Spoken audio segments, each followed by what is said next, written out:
कंगना के आरोपों पर बॉलीवुड बढ़ गया है। कई कलाकारों को बॉलीवुड को गटर कहे जाने, मूवी माफिया जैसे शब्दों पर एतराज है। इसलिए जब इंडस्ट्री की सीनियर रही जया बच्चन ने कंगना के खिलाफ मोर्चा खोला तो कई कलाकार उनके साथ आ गए।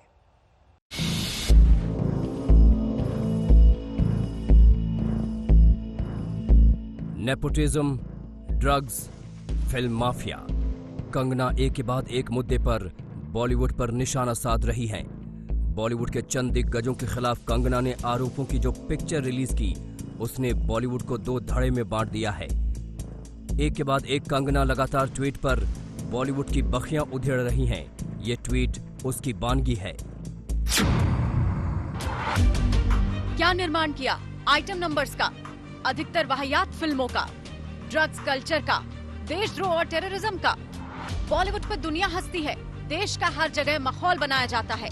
पैसे और नाम तो दाऊद ने भी कमाया है, मगर इज्जत चाहिए तो उसे कमाने की कोशिश करो, काली करतूतें छुपाने की नहीं। इंडस्ट्री सिर्फ करण जौहर, उसके पापा ने नहीं बनाई, बाबा साहेब फाल्के से लेकर हर कलाकार और मजदूर ने बनाई है। सुशांत की मौत के बाद से ही कंगना ने बॉलीवुड दिग्गजों के खिलाफ अघोषित युद्ध छेड़ा हुआ है। कंगना बॉलीवुड को बॉलीवुड और मूवी माफिया कहती है। कंगना की यही तेवर फिल्मी दुनिया के लोगों को रास नहीं आ रहे। बहुत ज्यादा अनफेयर है, हर तरीके के लोग हैं।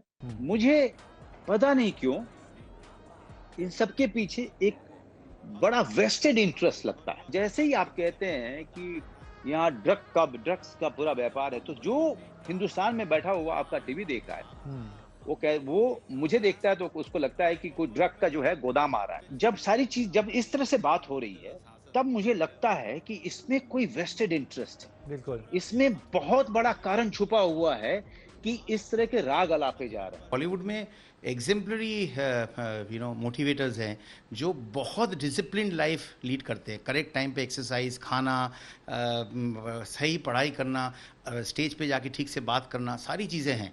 तो अगर ये बॉलीवुड के ग्रे एरियाज सामने आए हैं, जो सप्लायर्स है एनसीबी उस पर देख रही है, टिप्पणी करने की ज़रूरत नहीं है, वो क्रिमिनली प्रोसिक्यूटेड होंगे।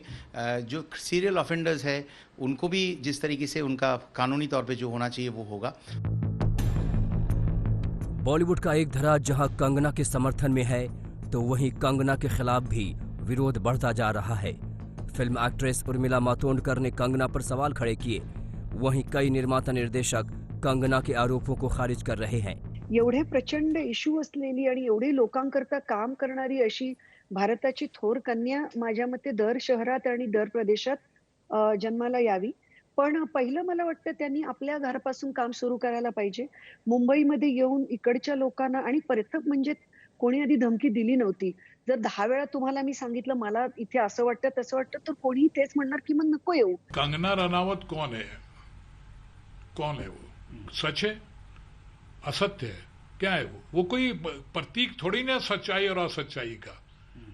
कंगना रनावत एक अपना पॉइंट ऑफ व्यू बता रही है, लेकिन उसको आप किसी सच्चाई की देवी भी नहीं मान सकते, आप बुराई की भी देवी नहीं मान सकते।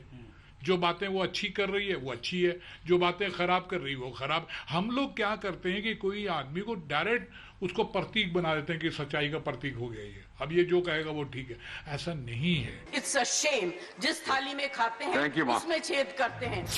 अब जब जया बच्चन ने खुद कंगना के खिलाफ मोर्चा खोला, तो उन्हें समर्थन देने के लिए तापसी भी मैदान में आ गई। हम लोग हमेशा नई पहल, वजहों और जागरूकता अभियानों के लिए खड़े रहे हैं। अब ये पेबैक का टाइम है। एक बार फिर इंडस्ट्री की महिला ने अपनी आवाज बुलंद की। बॉलीवुड के विरोध के बावजूद कंगना के तेवर नरम होते नहीं दिख रहे हैं, जिसे देखकर यही लग रहा है कि ये जंग अभी लंबी चलने वाली है। आज तक ब्यूरो।